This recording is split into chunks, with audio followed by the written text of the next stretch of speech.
آج پوری دنیا مخالف ہے، مخالف تر ہے، لیکن مولانا کو وہ سمجھتا ہے کہ مولانا سیاست کے اندر جو ہے وہ بادشاہ ہے۔ انہوں نے خود ایک ریکارڈڈ انٹرویو کے اندر کہا کہ میں ایک خود ساختہ ترجمان ہوں جمعیت علماء اسلام کا، آفیشیل ترجمان نہیں۔ ان کی جو ایبلٹی ہے، آپ کو لگتا ہے کہ وہ جمعیت علماء اسلام کے ایک بہترین ترجمان ہو سکتے ہیں؟ جب ٹیم گراؤنڈ میں اترتی ہے تو جو باہر بیٹھے ہوتے ہیں نا تماشا، وہ کہتے ہیں یہ بیٹنگ فلانے کو دیتے ہیں نا تو بڑی زبردست ہے، یہ بالنگ جو ہے نا یہ اوور فلانے کو دیتے ہیں بڑا زبردست ہے۔ جس نے ٹیم چلانی ہے اس نے انتخاب کر رہا ہے کہ میرے ساتھ کون چلے۔ جو بھی کوئی قومی ادارہ ہے، اس قومی ادارے میں جس کے ساتھ عوام کی توقعات وابستہ ہیں، اس کے اندر کوئی نائل بندہ آگے بیٹھتا ہے تو یہ موروثیت ہے اور یہ ناجائز ہے، یہ درست نہیں۔ جمعیت علماء اسلام کی جو سیاست ہے وہ آپ کو موروثی سیاست لگتی ہے یا اس سے ہٹ کر کسی اور پیج پر؟ کیا انبیاء علیہ الصلوۃ والسلام سے کیا ان کے آگے اولادیں پیغمبر نہیں بنی؟ آج اگر مفتی محمود صاحب نہیں ہیں تو ان کے فرزند ارجمند حضرت مولانا فضل الرحمان صاحب پارٹی کے سربراہ ہیں، تو اگر کوئی اس کو موروثیت کہتا ہے تو مجھے اس سے زیادہ افسوس کوئی نہیں ہوگا۔ آپ نے الیکشن لڑا اور جمعیت علماء اسلام کے نشان کے علاوہ کسی دوسرے نشان درخت، تو کیا آپ اس کو جسٹیفائی کریں گے؟ وہ تو شخصی طور پر ہے نا، اگر پارٹی اتنی مضبوط ہوتی تو پھر آزاد کشمیر کے اندر مفت سیٹیں ہوتی ہماری۔ آزاد کشمیر کے اندر جمعیت علماء اسلام اپنا وہ مقام کیوں حاصل نہیں کر سکی جو دیگر جگہوں پر حاصل کیا ہے جماعت نے؟ اب پنجاب دیکھیں آپ، ہمارے ہاں جو ہے نا وہ پنجاب میں جمعیت پاکستان کے اندر KPK میں موجود ہے، بلوچستان میں موجود ہے، پنجاب میں نہیں۔ جامع حقانیہ کوڑا ہٹک معمولی ادارہ نہیں ہے پاکستان، اس کو میرا خیال ہے دیوبند ثانی کہا جاتا ہے۔ وہاں اشتہار لگے کہ طلباء کے کھانے کے لیے راشن نہیں، تو یہ کیوں لگے سر؟ مدارس کے نظام کو کیسے چلایا جاتا ہے، اس کا جو فائنینشیل سسٹم ہوتا ہے یہ کیسے آگے بڑھتا ہے؟ جو نظام چل رہا ہے چندوں کا، تعاون کا، کیا یہی آئیڈیل نظام ہے؟ وفاق المدارس العربیہ پاکستان کی یہی سوچ ہے کہ ان دی اینڈ آخر تک ہم نے اسی نظام کو لے کے چلنا ہے؟ مدارس کے اندر مدرسین کی تنخواہوں کے حوالے سے 2 اسٹینڈرڈ ہے، یعنی ڈبل اسٹینڈرڈ ہے۔ کہا یہ جاتا ہے کہ مدرس کو اخلاص کی دعوت دی جاتی ہے اور محتمم صاحب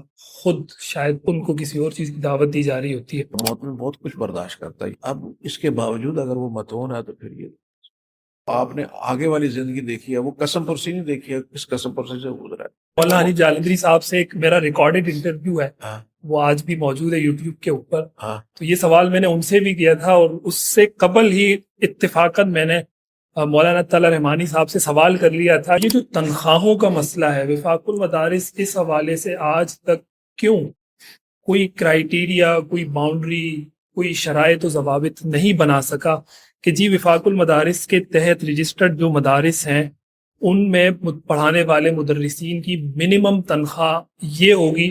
یہ ہم بیٹھ کر تو تمام مدارس کو ایک یہاں پہ سرکولر جاری کریں کہ تم نے تنخواہ 50,000 روپیہ رکھنی ہے، نہیں تو تمہارا اخراج وفاق سے کر دیا جائے۔ پیسہ ہم ایک نہ دیں مدرسے کو، اوپر سے ڈکٹیشن دیں کہ جناب 50,000 روپیہ تنخواہ رکھو۔ آپ کی اس گفتگو نے تو سچی بات ہے وفاق المدارس کو ایک بہت مظلوم ادارہ ثابت کر دیا ہے جس کا کوئی کام کاج نہیں ہے۔ ہر سال ایوریج فضلہ کتنے ہوں گے جو ہر سال فارغ التحصیل ہو کے عالم دین بن جاتے؟ 15 سے 20,000۔ اگر بقول آپ کے 15-20 ہزار ہر سال علماء تیار ہو رہے ہیں، سوسائٹی میں ان کی کھپت کہاں پر ہے؟ یعنی یہ علماء آتے ہیں، عالم دین بنتے ہیں، غائب ہو جاتے ہیں، کوئی انہوں نے کوئی چیز پہنی بھی ہوتی ہے۔ وفاق المدارس اس نہج پر کوئی کوشش کر رہے ہیں اپنے فضلاء کے لیے کہ ان کو مؤذن، امام، مدرس ان 3-4-5 جگہوں کے علاوہ کسی چوتھی جگہ پر جانے کے لیے فیسیلیٹیٹ کر رہا ہے اپنے لوگوں؟ 18ویں صدی میں جو نصاب بنا سر درس نظامی کا اور آج ہم 21ویں صدی میں ہیں، تو آپ کو یہ نہیں لگتا کہ آؤٹ ڈیٹڈ ہو گئی یہ کہانی؟ اس میں کوئی اصلاحات ہونی چاہیے اور آپ کے پاس اختیار بھی ہے، آپ وفاق المدارس العربیہ کے نائب صدر بھی ہیں۔ خود شیخ الاسلام حضرت مولانا تقی عثمانی صاحب دامت برکاتہ اس نصاب کمیٹی کے سربراہ ہیں۔ ملک کے اندر جو مذہبی عدم برداشت ہے بڑھتا ہوا، اس کی وجوہات آپ کو کیا لگتی ہے؟ آپ کی ذاتی سورس آف انکم کیا ہے؟ میں کوئی FBR والا بیٹھ کر یہاں بات نہیں کر رہا، لیکن ظاہر ہے اس مائک کے تھرو آپ پبلک فگر ہیں۔ یہ ہمارا نظام ایسا چلتا ہے۔ اللہ سلامت رکھے۔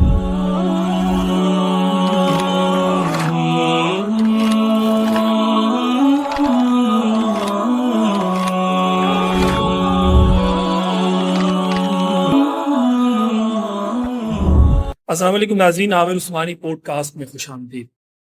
ناظرین، دو جگہیں بہت اہم ہوتی ہیں، ان کا کردار سوسائٹی اور معاشرے کے اندر بہت اہم ہوتا ہے۔ ایک جگہ ممبر و محراب اور دوسرا معلم اور استاد۔ یہ دونوں معاشرے کی تشکیل میں اپنا بہتر کردار ادا کریں تو معاشرہ بہتری کی طرف گامزن ہو جاتا ہے، اور اگر ان کا کردار زوال کی طرف ہو تو وہ معاشرہ بھی زوال کی طرف گامزن ہو جاتا ہے۔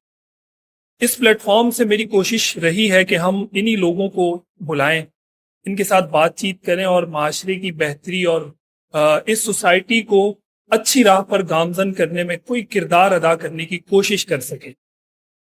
آج بھی اسٹوڈیو میں جو شخصیت میرے ساتھ موجود ہیں، ان کا تعلق ان دونوں جگہوں سے ہے، ممبر و محراب سے بھی ہے، وہ معلم اور استاد بھی ہیں، لیکن ایک تیسری چیز بھی ان کے ساتھ جڑی ہوئی ہے، وہ بھی اس معاشرے کی بہت اہم چیز ہے، اور وہ سیاست ہے، پالیٹکس۔ اگر ایک معلم، استاد اور ممبر و محراب سے جڑا ہوا شخص سیاست کرتا ہے تو اس کی سیاست دوسرے پولیٹیشین سے کیوں مختلف ہوتی ہے، اور وہ کون سی چیزیں ہوتی ہیں جو اس شخص کو اس دوسرے سیاستدان سے مختلف بناتی ہیں۔ ہم نے ان سب چیزوں پر آج بات کرنی ہے، اور میں نے کچھ معاشرے کی برائیوں پر، خرابیوں پر بھی بات کرنی ہے، اور ساتھ ساتھ مدارس، چونکہ وہ ایک بہت بڑے امتحانی نظام کے نائب سربراہ بھی ہیں، نائب صدر بھی ہیں، تو میں کچھ مدارس کے حوالے سے، اس کے نصاب کے حوالے سے، مدارس کے نظام کے حوالے سے کچھ وہ سوالات بھی ان سے کروں گا۔ اور جمعیت علماء اسلام کے سینئر رہنما ہیں، مولانا فضل الرحمان صاحب کے بہت قریب ترین رفقا میں سے ہیں، تو میں ظاہر جمعیت علماء اسلام کے حوالے سے اور ان کی ذاتی سیاست کے حوالے سے بھی ضرور سوالات ان کے گوش گزار کروں گا۔ میری خوش قسمتی ہے کہ آج میرے ساتھ اسٹوڈیو میں جمعیت علماء اسلام پاکستان آزاد کشمیر کے سربراہ اور وفاق المدارس العربیہ پاکستان کے نائب صدر جناب مولانا سعید یوسف خان صاحب موجود ہیں۔ بہت شکریہ سر تشریف آوری کے لیے۔ سلام کے ساتھ آپ خوش آمدید کہوں گا۔ السلام علیکم مولانا صاحب، بہت شکریہ۔ ہم نے ظاہر ہے آپ کے حوالے سے جو چیزیں سنی ہے، جو ہمارے علم میں ہے، خطابت تو آپ کی ماشاءاللہ کیا کہنے، وہ کسی نے کہا ہے نا کہ سنا ہے وہ بولیں تو منہ سے پھول جھڑتے ہیں۔ اگر ایسی بات ہے تو چلو بات کر کے دیکھتے ہیں۔ آغاز میں یہیں سے کروں گا کہ آپ کا تعلیمی جو سفر ہے اس کا آغاز کہاں سے ہوا، اور کہاں سے آپ نے پڑھنے کا آغاز کیا، درس نظامی کی تکمیل، ساتھ میں کوئی عصری اداروں سے ڈگری، یونیورسٹی۔ جی، بسم اللہ الرحمن الرحیم۔ میں شکر گزار ہوں آپ کا کہ آپ کی اس پوڈ کاسٹ کے ذریعے سے اپنے ناظرین تک، دوستوں تک اپنے خیالات، احساسات پہنچانے کا موقع مل رہا ہے۔ کہاں تک پڑھا ہے؟ میں تو اسٹل پڑھ رہا ہوں، تو لہٰذا آغاز کہاں سے کیا؟ آغاز کی بات، میں نے ابتدائی تعلیم اپنے اسکول تھا وہیں اپنے علاقے میں، اس میں ابتدائی تعلیم حاصل کی۔ پھر اس کے بعد میں اپنی جامعہ دارالعلوم تعلیم قرآن پدری میں وہاں پہ اس میں نے اپنی تکمیل کی، ابتدا سے لے کر دورے تک۔ اور مجھے کشمیر میں، اور مجھے اعزاز حاصل ہے کہ ریاست کا یہ سب سے قدیم اور بڑا ادارہ ہے جامعہ دارالعلوم، اور اس کے بانی اور محتمی والی مکرم حضرت شیخ الحدیث مولانا محمد یوسف خان، وہ حضرت مدنی کے شاگرد، اور 1941 میں دارالعلوم دیوبند سے فاضل ہو کر تشریف لائے۔ میں نے الحمدللہ بہت ساری کتابیں فنون کی بھی ان سے پڑھی، بخاری مکمل ان سے پڑھی، ترمذی مکمل ان سے پڑھی۔ اس طرح میں نے 1980 میں دورہ کر لیا تھا۔ پھر 1980 میں؟ جی۔ آپ کی عمر کیا ہے؟ ماشاء یہ راز ہوتا ہے، نہیں بتاتا اللہ، یہ باتیں نہیں بتائی جاتی، نظر لگ جاتی ہے۔ تو اس کے بعد اب ماشاءاللہ بڑے ینگ لگتے ہیں ابھی بھی، جی ینگ ہے جی، دل تو کبھی نہیں مانتا۔ تو اس کے بعد میں چلا گیا پنجاب یونیورسٹی، اس وقت اس کے تحت فاضل عربی کا ایک امتحان ہوتا تھا، وہ دیا، اچھے نمبروں میں پاس ہو گیا۔ پھر تھوڑا عرصہ پدری میں تدریس کی، اور اس کے بعد میں یعنی اس وقت جب امتحان دیا تھا، وفاق کا امتحان دیا تھا اس وقت 80 میں، تو وفاق کی سند جو ڈبل ایم اے کی مساوی اس وقت بھی تھی، تو بھی ہے ماشاء۔ اس کے بعد میں 1985 میں سعودیہ چلا گیا، جامعہ امام محمد بن سعود الاسلامیہ ریاض۔ وہاں میں پریچنگ انفارمیشن میں نے اسپیشلائز کیا، اور وہ 4 سال کی وہ ڈگری تھی۔ تو وہ ڈگری حاصل کرنے کے بعد 91 میں پلندری واپس آ گیا، اور اسٹل اس وقت پلندری میں ہی جو ہے وہ مقر ہے، اور وہیں سے ہو کر آگے پیچھے آتے جاتے ہیں۔ اس کے ساتھ پھر ذمہ داریاں بڑھتی گئی، پھر ادارے کا اہتمام حضرت والد صاحب نے اپنی زندگی میں میرے سپورٹ کر۔ پھر اس کے ساتھ آگے بڑھے تو ساتھیوں نے، کیونکہ حضرت والد صاحب ادارہ آپ کا آبائی چلتا جی ہوا، جی، تو پھر اس کے بعد والد صاحب کے زندگی ہی میں جماعت کے ساتھیوں نے بہت اصرار کر کے معذرت کی ہم نے ہر طرح سے، تو جماعتی ذمہ داریاں سونپ دی 2007 میں۔ پھر 2007 سے لے کر 2025 تک الحمدللہ جمعیت علماء اسلام جموں و کشمیر کی خاتمیت کی ذمہ داریاں بھی سازش کے ذمے ہیں، اور پھر اکابر نے اعتماد کیا، اور وفاق المدارس العربیہ پاکستان جو اس وقت 24,000 مدارس پر مشتمل ایک بہت بڑا تعلیمی بورڈ ہے، اس کی نائب صدارت جو ہے بھی عنایت فرمائی۔ یہ بھی بڑوں کا اعتماد تھا۔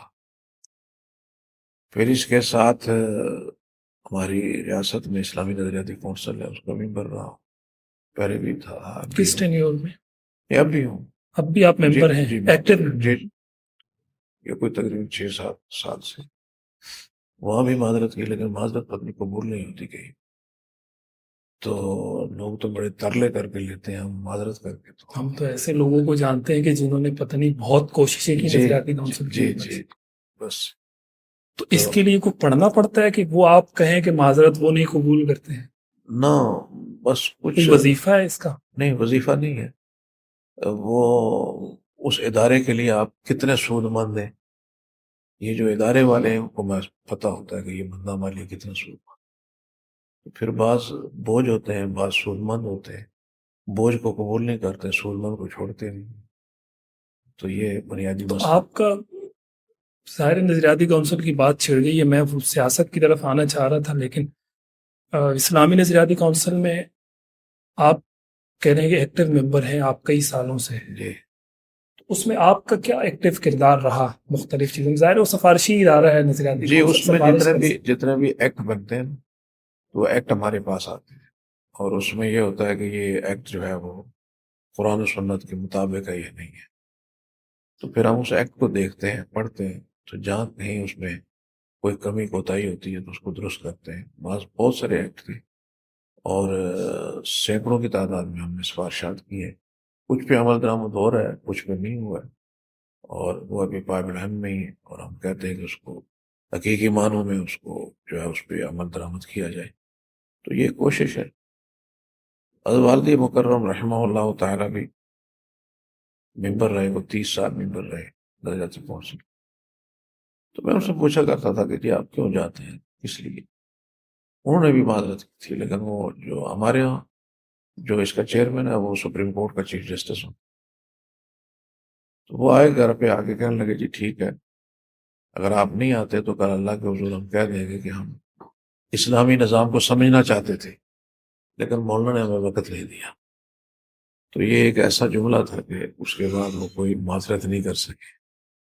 کچھ ایسے ہی جملے ہمارے ساتھ بھی بولے گئے، تو میں نے پوچھا کیوں جا رہے ہیں، تو فرمانے لگے کہ ہم ایک کام کر رہے ہیں، ایک وقت آئے گا حالات بدلیں گے، آپ کے پاس پورا بنا ہوا ایک نظام موجود، تو آپ کو کوئی لمبی چوڑی محنت نہیں کرنی پڑے گی، کسی کا اختلاف بھی نہیں ہے، سارے مثالیں کی طرف سے ایک جو ہے نا وہ متفقن علیہ ایک جو ہے وہ قانون سازی ہو چکی ہوگی۔ تو الحمدللہ میں سمجھتا ہوں کہ یہ ایک بڑا علمی کام ہے، اور اس یعنی آپ کے خیال میں اسلامی نظریاتی کونسل ایک دمی ادارہ نہیں ہے؟ نہیں ڈمی ادارہ نہیں ڈمی لوگ ادارہ اعتراض کرتے ہیں، سوال بھی کرتے ہیں، اور ہمارا کہیں نہ کہیں ظاہر ہے وہ مین اسٹریم میڈیا میں ریلیجیس کانٹینٹ کی وجہ سے لنک بھی رہتا ہے، تو بظاہر یہ لگتا ہے کہ نہیں ایسا نہیں ہے.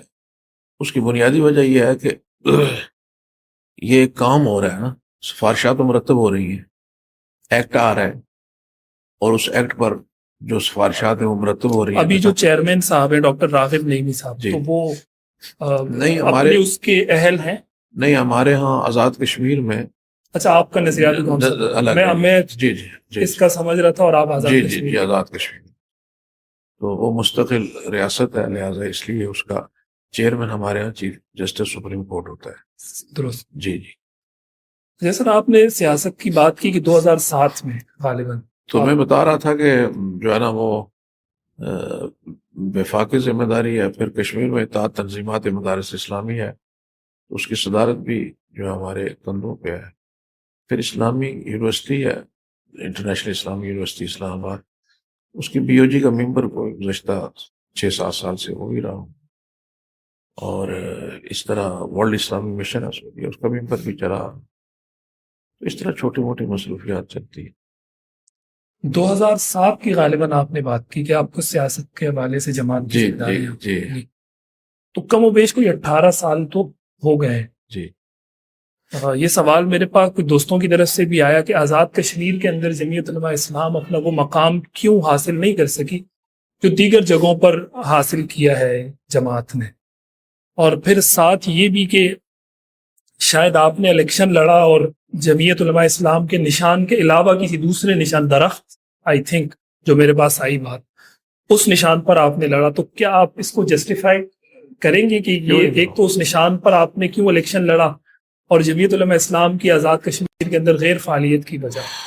جی، اس کی پہلی وجہ تو یہ ہے کہ ہم نے آزاد کشمیر میں جو جمعیت ابتدا میں جب آئی تو اس کا ٹوٹل تعلق جو تھا وہ تعلیم، تعلم، مدرسہ، دعوت اس کے ساتھ تھا، سیاست کے ساتھ نہیں تھا. لہذا سیاست میں جمعیت نے بہت دیر کے بعد کشمیر میں جا کر اعلان کیا، اور یہ اس وقت کیا کہ جب لوگ مختلف پارٹیوں میں ایڈجسٹ ہو چکے تھے. تو ہمیشہ کہیں کوئی گیپ ہوتا ہے نا، تو آپ اس گیپ سے فائدہ اٹھا، تو کوئی گیپ نہیں تھا.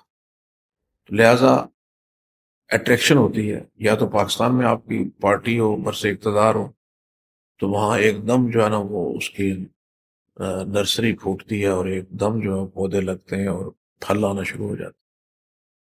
پاکستان میں بھی پارٹی برس اقتدار نہ ہو اور وہاں بھی آپ درمیان میں جا کر تو آپ آواز اٹھائیں، تو وہ آواز اس طرح مؤثر نہیں ہو سکتی جو کہ ابتدا سے اگر وہ چلتی تو اس کے اندر زیادہ اثر ہوتا. دوسرا یہ ہے کہ جماعت کو ہم نے الحمدللہ، میں جس وقت پارٹی کی ذمہ داری میں نے لی، اس وقت ہماری پوری ریاست میں جماعت کی ٹوٹلی رکنیت جو ہے وہ 2000-3000 ہوتی تھی، پورے آزاد جی کشمیر. پورے آزاد کشمیر.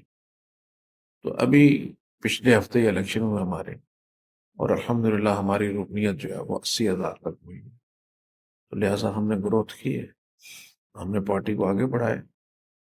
اس میں میں بھی ہوں، میرے ساتھی، میری ٹیم ہے پوری، ان سب کی ایک محنت ہے، کوشش ہے، کاوش. باقی یہ ہے کہ اسمبلی میں 3 الیکشن جو ہے وہ اس میں حصہ لے چکا ہوں. 2 الیکشن میں نے جمعیت علماء اسلام کے ٹکٹ پر اور اس کے ساتھ الیکشن میں حصہ لیا، اور میں اپنے حلقے سے تقریباً 24,000 ووٹ میں نے لیے ہیں، اور میرا جو مخالف کینڈیڈیٹ تھا اس نے کوئی 25-26 کے قریب ووٹ لیے، یعنی 1 یا 1,500 ووٹ کا فرق ہمارے درمیان رہا ہے. اب اس کی صورتحال کیا ہے یہاں پہ، تو آپ کو پتہ ہے کہ جہاں پہ کوئی جتانا چاہے تو 1,500 ووٹ تو کوئی بڑی چیز نہیں ہے. تو کچھ دوستوں کا یہ خیال تھا، میرے بہت ہی قریب کے دوست، بہت فاضل، کہ جب تک آپ پر جو ہے نا وہ جماعتی لیبل ہوگا تو یہ آپ کو آگے نہیں آنے دیں.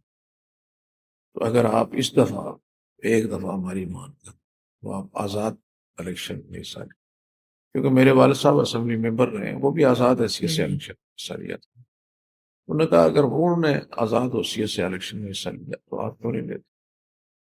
بلکہ وجہ کیا تھی؟ وجہ یہی بتا رہا ہوں، وجہ یہ تھی کہ نہیں، وہ یعنی اس نشان کی اہمیت کم تھی بنسبت اس کے. نہیں، نشان کی اہمیت نہیں، لوگ جب پارٹی سمجھتے ہیں نا تو پارٹی میں تو پھر پارٹی کے ورکر ہوں گے نا. جب آپ آزاد ہیں پھر ہر پارٹی کا بندہ آپ کے ساتھ جڑے گا. اس کی الٹیمیٹ تو دوسرا، اگر آپ اس کا رخ دیکھیں، وہ تو یہی نکلتا ہے کیا کہ پارٹی کو انتہائی غیر فعال تھی، اسی لیے لوگ. نا دیکھیں نا، وہ تو ہے، میں تو ایڈمٹ کرتا ہوں نا کہ ہم پارٹی کو اس طرح نہیں اوپر لے جا سکے. وہ تو شخصی طور پر ہے نا. اگر پارٹی اتنی مضبوط ہوتی تو پھر آزاد کشمیر کے اندر بہت سیٹیں ہوتی ہماری. ہم کوشش اور کاوش میں لگے ہوئے یہی ہیں. سوال لوگوں کی طرف سے آیا کہ یہ بتا اس رہا کو ہوں نا، کیسے جسٹیفائی کیا جا جسٹیفائی کر سکتا رہا ہے ہوں، یہی بتا کہ رہا ہوں. یعنی اپنی ذاتی حیثیت میں تو آپ کا ایک قد کھاٹ وہ بن گیا وہاں. جی میں لیکن بتا پارٹی رہا ہوں کہ اس میں گزارش یہ ہے کہ ہم نے آزاد کشمیر میں پارٹی کو فعال کرنے کے لیے طریقہ کیا ہے، پبلک کے پاس جاؤ. تو پبلک کے پاس گئے، اس کو فعال کیا. ایک الیکشن ہوا، 3,000 سے ہم 6,000 پہ گئے. دوسرا ہوا 6,000 سے ہم 10,000 پہ گئے. تیسرے ہمارے الیکشن، یعنی الیکشن پارٹی الیکشن، اس میں ہم 15 سے 25-30 پہ گئے. اور اب کی بار جب ہوا تو ہم 25-30 سے 80 کے قریب گئے. تو یہ گروتھ ہے نا پارٹی کی. جی اب یہ پوری ریاست سے ہے. اب یہ جو ہے پوری ریاست سے ہم اس کو کوشش کر رہے ہیں کہ پارٹی کو اٹھایا جائے، اور خاص کر کے نوجوان لوگ اب آ رہے ہیں. تو یہ ایک محنت ہوتی ہے، ایک دم پارٹیاں نہیں اٹھا کرتی ہیں، یہ ایک محنت ہوتی ہے، ایک جدوجہد وہ بھی ہوتی ہے. چل رہی ہے، تو وہ چل رہی اسٹرگل ہے. وہ اسٹرگل ہے. مثلا پنجاب دیکھیں آپ، ہمارے ہاں جو ہے نا وہ پنجاب میں جمعیت پاکستان کے اندر ہاں پی وہ کے میں نہیں ہے. موجود ہے، بلوچستان میں موجود ہے، پنجاب میں نہیں. میں نے حافظ نصیر احمد احرار صاحب سے یہی جی سوال کیا جی. ہے. تو اس کے بھی کچھ سرکمسٹانسز ہیں نا، کچھ اس کی چیزیں ہیں، حالات ہیں ایسے کہ جس کی وجہ سے وہ نہیں ہے. اسی طرح کی صورتحال سے ہم بھی نمٹ رہے ہیں، لیکن ہم اس میں یہ نہیں ہے کہ کہیں جمود کا شکار ہیں، ہم اس کو آگے بڑھا رہے ہیں. گروتھ ہو رہی ہے، Growth مستقل ہو رہی ہے. جی مستقل گروتھ. چلیں تھوڑا سا حضرت میں مدارس کے نظام کی طرف بھی آؤں گا، چونکہ آپ وفاق المدارس العربیہ پاکستان کے نائب صدر ہیں. جی. تو مدارس کے نظام پر بات کی جاتی ہے، سوال کیا جاتا ہے کہ جی مدارس کا نظام کیسے چلتا ہے. پہلے تو آپ کے مدرسے سے اگر میں آغاز کروں تو وہاں پر ظاہر طلباء ہوں گے، ہزاروں کی تعداد میں ہوں گے، رہائشی ہوں گے. تو یہ مدارس کے نظام کو کیسے چلایا جاتا ہے؟ اس کا جو فائنینشیل سسٹم ہوتا ہے یہ کیسے آگے بڑھتا ہے؟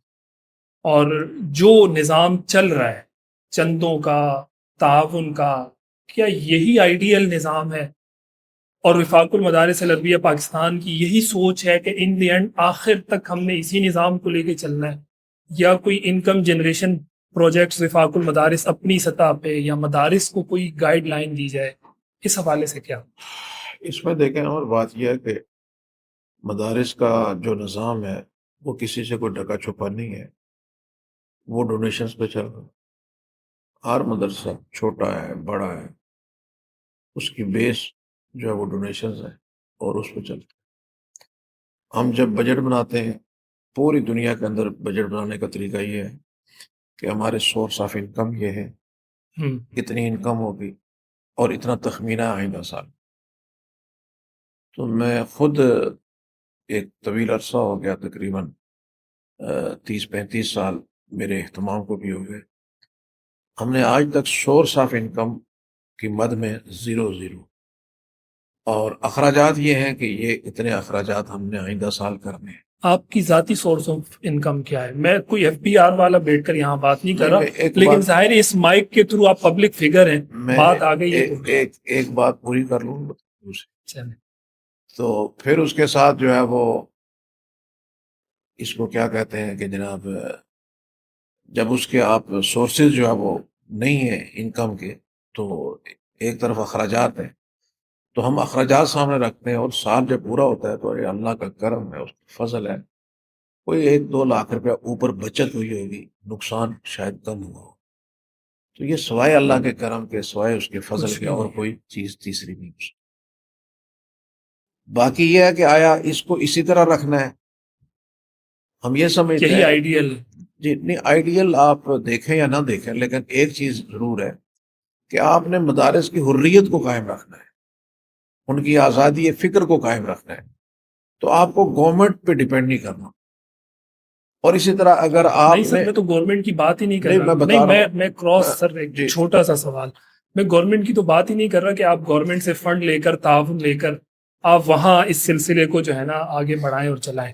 میں تو یہ بات کر رہا ہوں کہ انکم جنریشن پروجیکٹس جی ہوتے ہیں دنیا کے اندر، جی جی جتنے بھی ادارے چلتے ہیں ان کے انکم جنریشن پروجیکٹس ہوتے ہیں، وہ اس سے کما کر اپنے اداروں کو چلا رہے ہوتے ہیں۔ گورنمنٹ کی بات تو دوسری لائن کی ہے۔ اس میں یہ بڑی عجیب بات ہے کہ ادارے کے پاس اتنی انکم ہو ہر سال میں کہ وہ اپنا خرچ چلا کے پھر اتنے پیسے اس کے پاس بچے ہیں کہ وہ انویسٹ کرے، اللہ دیتا ہی نہیں ہے اتنے، کہتا ہے یہ سال پورا کرو، آئندہ سال دیکھا جائے۔ لہذا کوئی چھوٹا موٹا انکم جیسے شاپس ہو گئی، کوئی ایسی بڑی انکم نہیں ہے، لیکن چھوٹی موٹی بڑے بڑے اداروں کے ساتھ زمین لگی ہوئی ہے، ان کے ساتھ کوئی شاپس ہو گئی، کچھ اس طرح کی چھوٹی انکم ہے، لیکن کوئی ایسی معقول انکم نہیں ہے۔ کوشش تو ہوتی ہے ہماری کہ جی کوئی بڑا ٹاور ہو، کوئی انکم ہو، تاکہ اس کا رینٹ آتا رہے، ادارہ چلتا رہے، لیکن پیسے ہوں گے تو تب۔ ہم نے دیکھا نا پاکستان کے اندر بڑے بڑے ادارے، جامع حقانیہ کوڑا ہٹک معمولی ادارہ نہیں ہے پاکستان، اس کو میرا خیال ہے دیوبند ثانی کہا جاتا ہے۔ وہاں اشتہار لگے کہ طلبا کے کھانے کے لیے راشن نہیں، تو یہ کیوں لگے سر؟ یہ ظاہر ہے کوئی میرے اس خیال طرح میں کے ایسے پروجیکٹس میں نہیں نے تھے۔ جب ہم نے اتنا پوچھا، بڑا ادارہ اور ایسا وقت، میرے خیال میں جب ہم نے ان سے پوچھا، انہوں نے کہا جی ہم نے نہیں اشتہار لگایا، یہ کسی نے ایسا لگایا۔ سوشل میڈیا بھرا پڑا بس تھا۔ سوشل میڈیا میں تو کیا نہیں ہوتا، سوشل میڈیا اتنا صادق اور امین ہو تو پھر تو آپ سمجھے پھر قیامت ہے، پھر تو قیامت۔ چلیں جی آپ کہتے ہیں تو ہم جی مان لیتے ہیں ایسا نہیں ہوا ہوگا۔ دوسرا یہ جو میں نے ایک سوال درمیان میں کر دیا تھا، اگر اس کا بھی آپ جواب دیں، جی جی سورس آف انکم۔ جی سورس آف انکم میں ایک تو ایک ادارہ ہے، اس کی طرف سے مجھے جو ہے نا بڑی معقول تنخواہ ملتی ہے۔ دوسرا جو ہے آپ وہ، وہاں جاب کرتے ہیں یعنی جی بس سمجھے کہ وہ جاب نہیں، آپ اس کو کہیں اکرامیہ، اس کو کہیں جاب تو یہ خدمت، بس خدمت سمجھے، حق کے زحمت۔ حق کے زحمت۔ پھر اس طرح نظریاتی کونسل ہے، پھر جو ہے وہ دوست احباب جتنے بھی ہیں دنیا میں وہ کرتے رہتے ہیں کہیں، یہ ہمارا نظام ایسے چلتا ہے۔ اللہ چلاتا ہے۔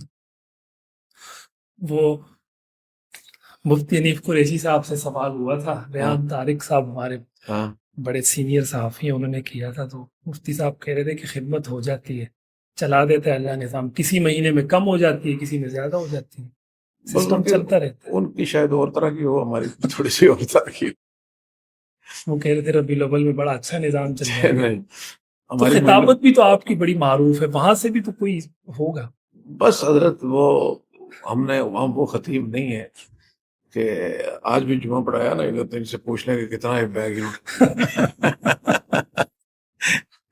پوچھ لینا آپ ان سے کہ کتنا بڑا بیگ انہوں نے چلیں، لیا، تو پر پتہ چل جائے گا کہ کیا کچھ ہو رہا ہے۔ مولانا سعید یوسف صاحب، چونکہ مدارس کے نظام کی ہم بات کر رہے ہیں، تو وفاق المدارس العربیہ پاکستان کے زیر اہتمام اس وقت کتنے مدارس ہیں جو رجسٹرڈ مدارس؟ اس وقت 24,000 مدرسہ ہے وفاق المدارس 24,000۔ جی۔ اس کی جو شاخیں ہیں، کیونکہ اس کے آگے برانچز ہیں، تو ان کو ہم اس 24,000 کے اندر شامل کرتے ہیں۔ اگر برانچوں کو الگ کریں تو یہ ٹوٹل 27,000 اچھا، 27,000 تو بنتا ہے۔ تقریباً ہر سال ایوریج فضلہ کتنے ہوں گے جو ہر سال فارغ التحصیل ہو کے عالم دین بن جاتے ہیں؟ ہر سال تقریباً جو ہے وہ 15 سے 20,000 عالم دین ہمارے یہاں بنتے ہیں۔ 15-20 ہزار، جی، بہت بڑا فگر ہے۔ کدھر 25,000 میں 15-20,000 کیا ہے، وہ نمک بھی نہیں ہے۔ نہیں فگر، یعنی میں یہ سوال جس طرف لے کے جانا چاہ رہا ہوں اس اعتبار سے میں یہ بات کر رہا ہوں کہ اگر بقول آپ کے 15-20 ہزار ہر سال علماء تیار ہو رہے ہیں، سوسائٹی میں ان کی کھپت کہاں پر ہے؟ یعنی یہ علماء آتے ہیں، عالم دین بنتے ہیں، غائب ہو جاتے ہیں، کوئی انہوں نے کوئی چیز پہنی ہوئی ہوتی ہے، کیونکہ اس طرح سے تو کھپت نظر نہیں آ رہی جو ہونی چاہیے۔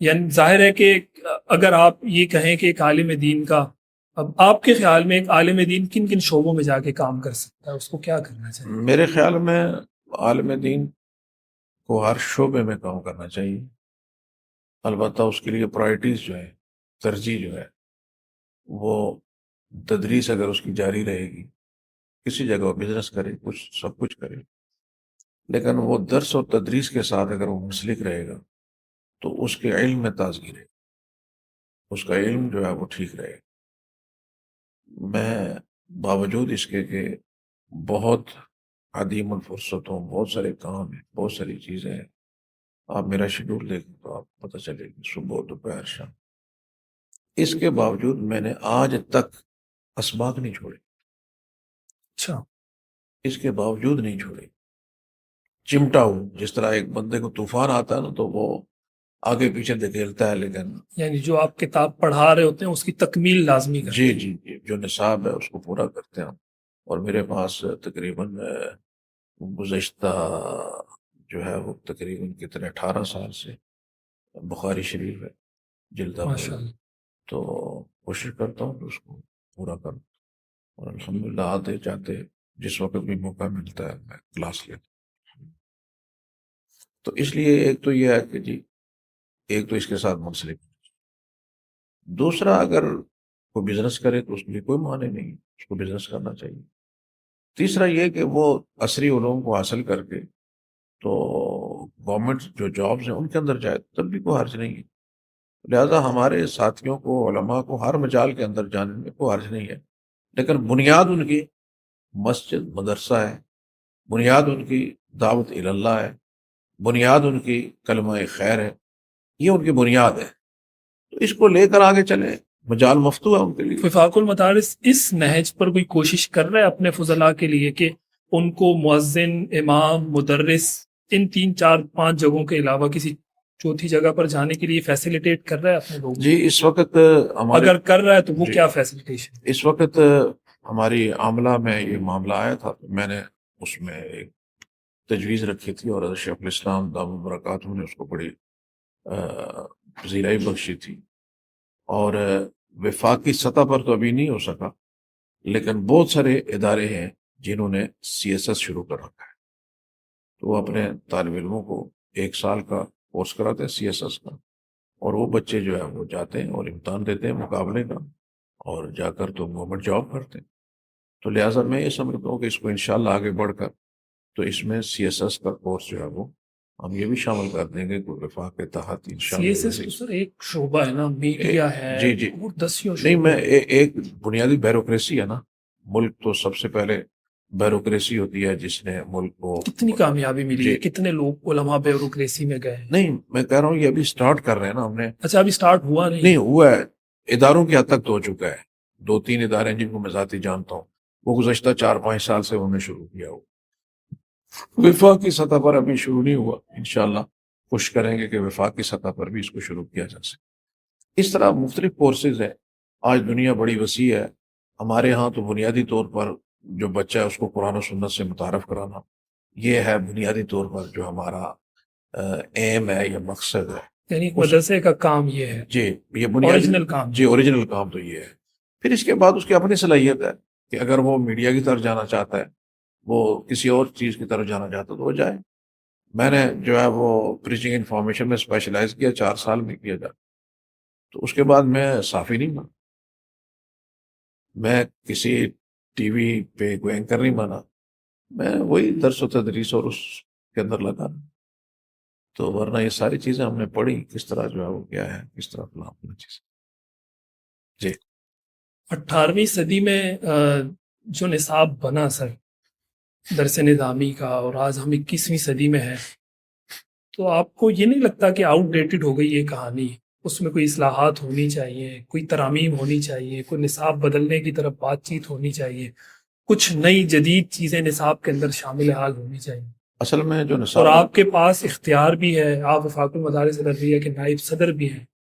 اصل یہ ہے کہ نصاب جو بنایا گیا تو اس کا مقصد ہوتا ہے نا کہ کس لیے بنا، اگر مقصد ہے حالات ملک تو پھر تو نصاب بدلے گا، اگر مقصد ہے قرآن حدیث کا فہم تو قرآن تو 1400 سال پرانا ہے، تو آپ 200 سال والے نصاب کو پرانا کہہ رہے ہیں۔ لیکن زمانے کے مسائل تو سر تبدیل بتا ہوئے۔ بتا رہا ہوں بتا رہا ہوں۔ تو یہ حدیث 1400 سال پرانی ہے، تو اس کو سمجھنے کے لیے ایک نصاب بنایا ہے، اور یہ بنیادی طور پر نصاب کرا کتاب و سنت کو سمجھنے اور اس کتاب و سنت سے نکالے ہوئے جتنے بھی علوم فقہ اور مباحث ہیں ان کو سمجھنے کے لیے اس نصاب کی ترتیب دی گئی۔ اب اس کے اندر مواد تو وہی ہے، لیکن بہت ساری طریقے، مثلا بہت ساری کتابیں نہیں آ گئی، تو ہم اس کو نصاب کے اندر شامل کر رہے ہیں۔ ہماری مستقل وفاق کے اندر ایک نصاب کمیٹی ہے جس کے نہیں، اندر کون سی کتابیں شامل نہیں ہوئی؟ بتا رہا ہوں، نصاب کمیٹی ہے، اور اس نصاب کمیٹی کا میں خود ایک وقت تک اس کا ذمہ دار رہا، اور پھر آج اس نصاب کمیٹی کے لیے خوش بختی ہے کہ خود شیخ الاسلام حضرت مولانا تقی عثمانی صاحب دامت برکاتہ اس نصاب کمیٹی کے سربراہ ہیں۔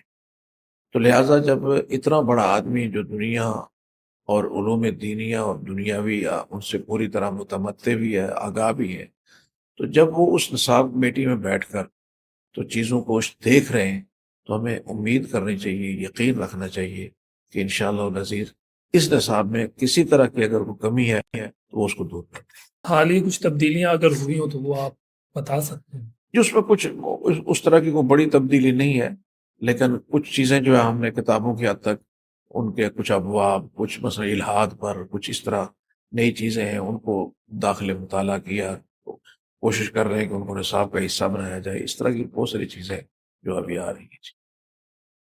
دوسری بات مدارس کے اندر مدرسین کی تنخواہوں کے حوالے سے کی جاتی ہے کہ دو اسٹینڈرڈ ہے، یعنی ڈبل اسٹینڈرڈ ہے، محتمم کا اسٹینڈرڈ الگ ہے، مدرس کا اسٹینڈرڈ الگ ہے۔ کہا یہ جاتا ہے کہ مدرس کو اخلاص کی دعوت دی جاتی ہے اور محتمم صاحب خود شاید ان کو کسی اور چیز کی دعوت دی جا رہی ہوتی ہے۔ تو یہ جو تنخواہوں کا مسئلہ ہے، وفاق المدارس اس حوالے سے آج تک کیوں کوئی کرائیٹیریا، کوئی باؤنڈری، کوئی شرائط و ضوابط نہیں بنا سکا کہ جی وفاق المدارس کے تحت رجسٹرڈ جو مدارس ہیں ان میں پڑھانے والے مدرسین کی منیمم تنخواہ یہ ہوگی؟ میکسیمم تو ظاہر ہے بندے کے اس پر ہے کتنی وہ سروس دے رہا ہے، کتنا وہ وقت دے رہا ہے، زندگی لگا رہا ہے وہاں پہ، یعنی یہ معمہ آج تک حل نہیں ہو سکا، اور یہ اعتراض ہے۔ اور ظاہر ضروریات وقت کے ساتھ انسان کی بڑھتی جاتی ہیں، تو 20-25-30 ہزار روپے کا ایک بہت آج کی نظر میں اگر آپ دیکھیں غیر معقول وظیفہ مدرسین کو دیا جاتا ہے۔ اس حوالے سے آپ کی کیا گزارش ہے؟ دیکھیں، گزارش یہ ہے کہ میں بالکل ہمیشہ اس حق میں رہا ہوں کہ مدرسین جو ہے ان کا لیونگ سٹینڈرڈ اور ان کی تنخواہیں بہتر سے بہتر ہوں، اور بہت سارے ادارے ہیں، ہمارے بڑے ادارے ہیں جن کے اندر تنخواہیں بہت اچھی ہیں مدرسین۔ مثلا میں آپ کو اپنے ادارے کی چھوٹی سی مثال دیتا ہوں۔ ہمارے پاس اگر جو ہے وہ استاذ کی 30 یا 40 ہزار کی تنخواہ ہے تو یہ تنخواہ ایک طرف ہے، اس کے 10 بچے ہیں تو اس کا کھانا ہے، اس کو گھر فری ہے، اس کو کھانا فری ہے، اس کو میڈیکل فری ہے، سب استادوں اس چیز سب استاد نہیں، گھر سب استادوں کو دیے؟ جو جن کے بچے ہیں اور جو چاہتے ہیں کہ جو فیملی کے ساتھ ان کو گھر دیتے ہیں۔ جی آپ نے دیا ہوا ہے، ہر مدرسے نہیں، کے پاس میں بتا رہا ہوں۔ تو اب ظاہر ہے کہ ان کو گھر دے رہے ہیں، ان کو کھانا دے رہے ہیں، ان کو میڈیکل کی فیسلٹیز دے رہے ہیں، پھر اس کے بعد کچھ ایونٹ ان کے ہوں تو اس پہ ہیلپ کر رہے ہیں، پھر حتیٰ کہ کچھ ایسے اساتذہ ہمارے جو پڑھاتے ہوئے ان کو فالج ہو گئے، تو ہمارے خود استاد ہیں ایسے جن کو آج 5 سال ہو گئے فالج ہو گئے، میں نے کہا کہ ان کو گھر میں اتنی تنخواہ کہ یہ نہیں ہے کہ جناب وہ آج فالج زدہ ہیں تو چھوڑ دیا جناب، ان کی کفالت جب تک زندہ ہے ادارہ کا۔ کہنے کا مطلب یہ ہے کہ وفاق بنیادی طور پر امتحانی ادارہ ہے، وفاق انتظامی ادارہ نہیں ہے کہ جناب یہ ہم بیٹھ کر تو تمام مدارس کو ایک یہاں پہ سرکولر جاری کریں کہ تم نے تنخواہ 50,000 روپیہ رکھنی ہے، نہیں تو تمہارا اخراج وفاق سے کر دیا جائے۔ وہ کہتے ہیں حضرت آپ اپنا امتحان لیں، فیس لیں، اور اس کے بعد نصاب کو درست کریں، نصاب بتائیں، اور اس کے بعد یہ ہمارے اپنے حالات ہیں۔ اگر آپ پیسے بھیجتے ہیں، وفاق اگر مدارس کو پیسے بھیجے پھر تو کہہ سکتا ہے یار تنخواہ اتنی رکھو، پیسہ ہم ایک نہ دیں مدرسے کو، اوپر سے ڈکٹیشن دیں کہ جناب 50,000 روپے تنخواہ رکھو، کیسے لکھیں؟ تو اصول ضوابط وہی بناتا ہے جو کچھ دیا کرتا ہے، تو ہم تو دیتے کچھ نہیں ہیں سوائے خیر سگالی کے، دعاؤں کے۔ تو اس لیے ہم ترغیب ضرور دیتے ہیں۔ دارالعلوم میں آپ جائیں بہت اچھی تنخواہ ہے، بنوری ٹاؤن میں آپ جائیں اساتذہ کو اچھی تنخواہ ہے، اس طرح بہت سارے ادارے ہیں جن کے اندر اساتذہ کو بہت اچھی طرح ہیں، تو ہم ترغیب ضرور دیتے ہیں کہ آپ ان کے ساتھ اچھائی کا سلوک کریں.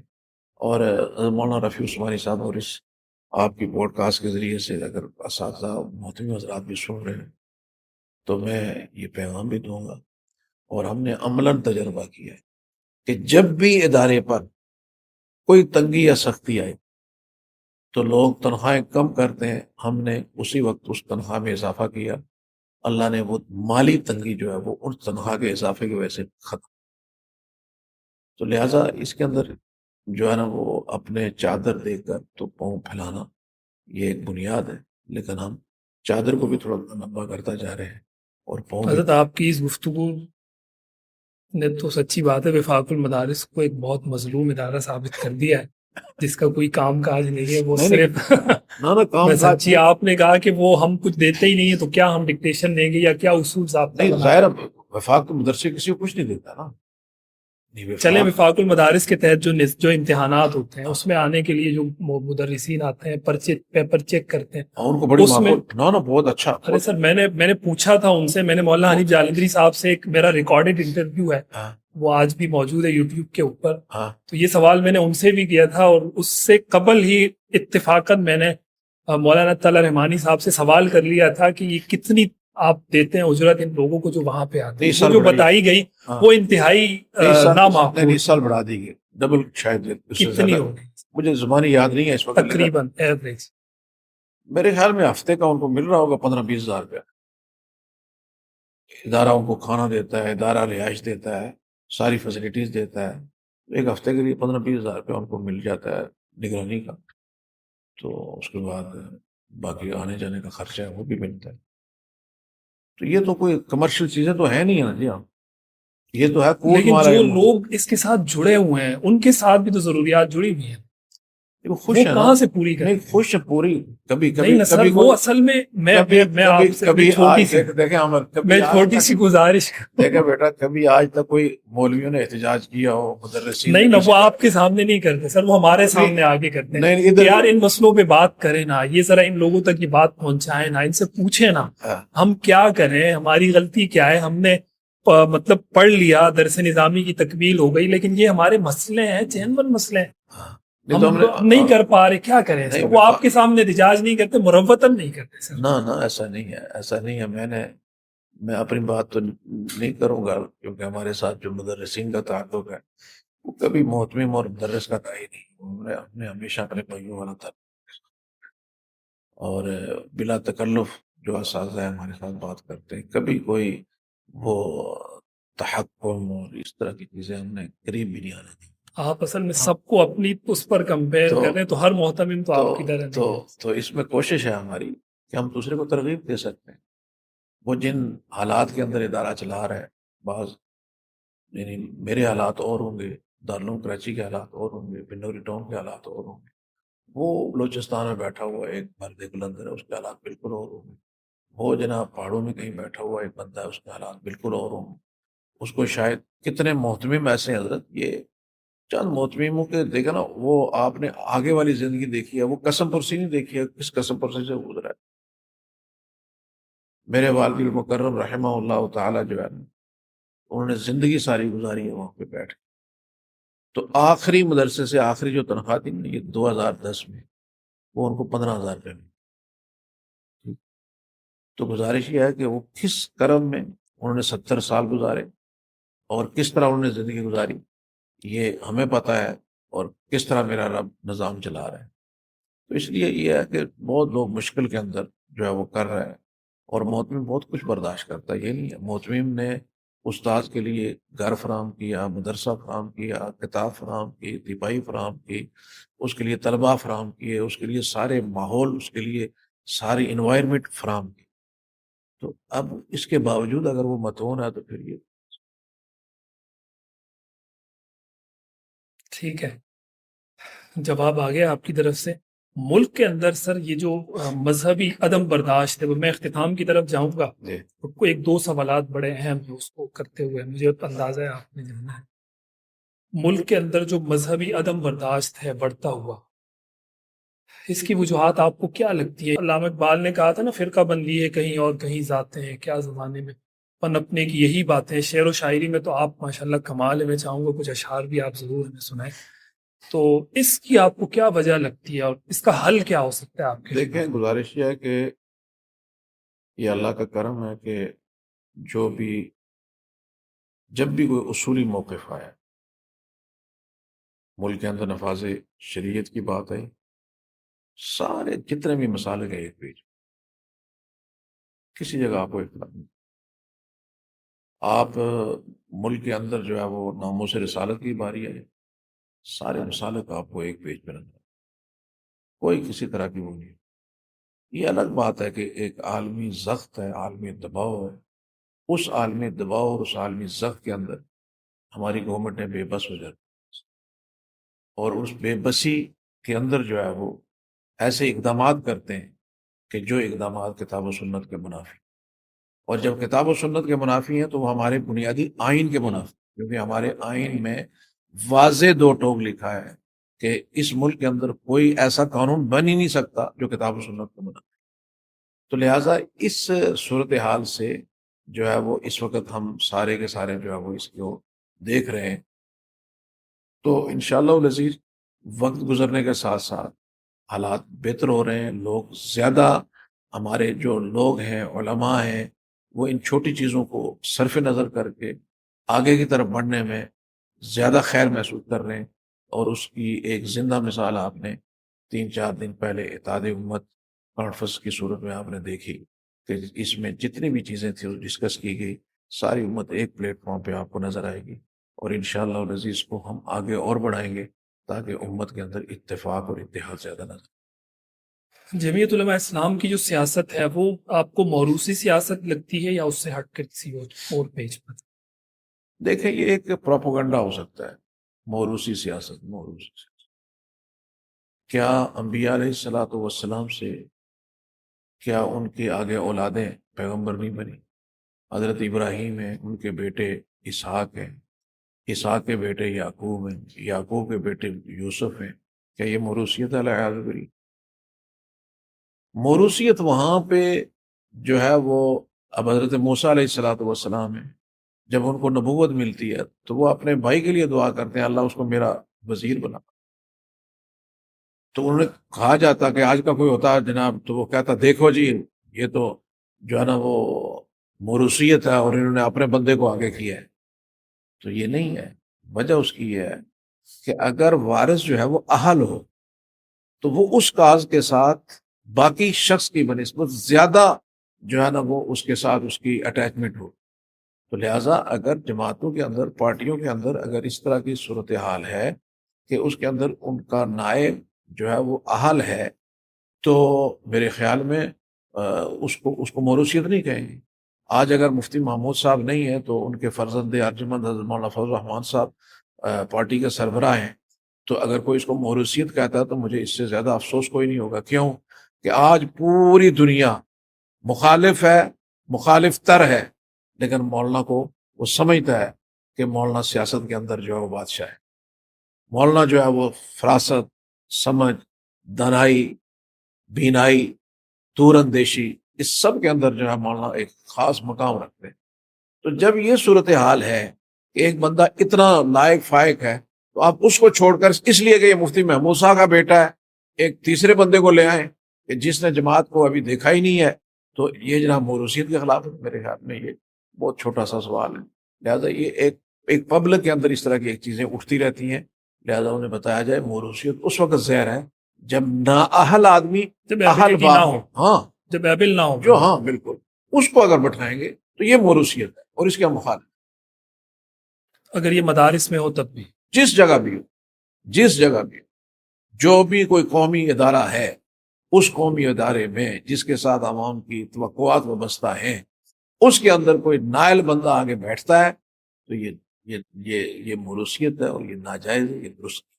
لیکن اگر ایک آدمی قابلیت پر، اپنی سیلف محنت پر جو ہے وہ. آخری سوال مولانا فضل الرحمان صاحب سے ان کے کچھ رفقا کے گلے شکوے بھی ہیں اور کچھ لوگوں کے حوالے سے ایسی بات کی جاتی ہے سوشل میڈیا کے اوپر، جماعت کے جو کارکنان ہوتے ہیں وہ ان کو بہت زیادہ پسند کر رہے ہوتے ہیں کہ یار یہ آدمی ہونا چاہیے جماعت کے اندر، یہ جماعت کی ریڑھ کی ہڈی کی حیثیت رکھتا ہے. لوگ کہتے ہیں بہت ساری ان کے بارے میں باتیں کی جا رہی ہوتی ہیں، لیکن اس شخص کی طرف سے بھی شکوے اور جماعت کے اندر بھی اس کو وہ حیثیت نہیں دی جاتی، حالانکہ وہ اس کا اہل ہوتا ہے. چونکہ ایبلٹی کی بات چل رہی ہے نا سر، میں اس پر بڑی آخری سوال کرنا چاہ رہا ہوں.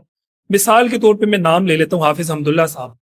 ان کی جو ایبلٹی ہے، آپ کو لگتا ہے کہ وہ جمعیت علماء اسلام کے ایک بہترین ترجمان ہو سکتے ہیں؟ ترجمہ نہیں کر رہے ہیں. نہیں سر، وہ انہوں نے خود ایک ریکارڈڈ انٹرویو کے اندر کہا کہ میں خود ساختہ ترجمان ہوں، جمعیت علماء اسلام کا آفیشیل ترجمان نہیں ہے. آفیشیل ترجمان تو جو ناظم اطلاعات ہوتا ہے وہ.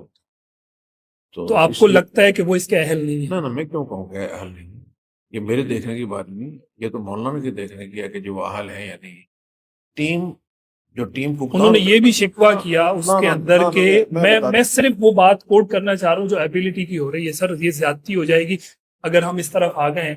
تو انہوں نے یہ کہا کہ مولانا صاحب تو پسند کرتے ہیں اور وہ یہ چاہتے ہیں، لیکن کچھ اور لوگ نہیں چاہتے، اس لیے میں خود ساختہ ترجمان تو ہوں، آفیشیل ترجمان نہیں. مولانا ان کا بہت احترام کرتا، ذاتی طور پر میرا بھی ذاتی بہت احترام کا تعلق ہے. اور مولانا بھی کیونکہ جب بھی کوئی بات ہوتی ہے ہم سے شیئر بھی کرتے ہیں، بہت احترام کرتا ہوں. گزارش یہ ہے کہ جب ٹیم گراؤنڈ میں اترتی ہے تو جو باہر بیٹھے ہوتے ہیں نا تماشا، وہ کہتے ہیں یہ بیٹنگ فلانے کو دیتے ہیں نا تو بڑی زبردست. کہتے ہیں یہ بالنگ جو ہے نا یہ اوور فلانے کو دیتے بڑا زبردست ہے.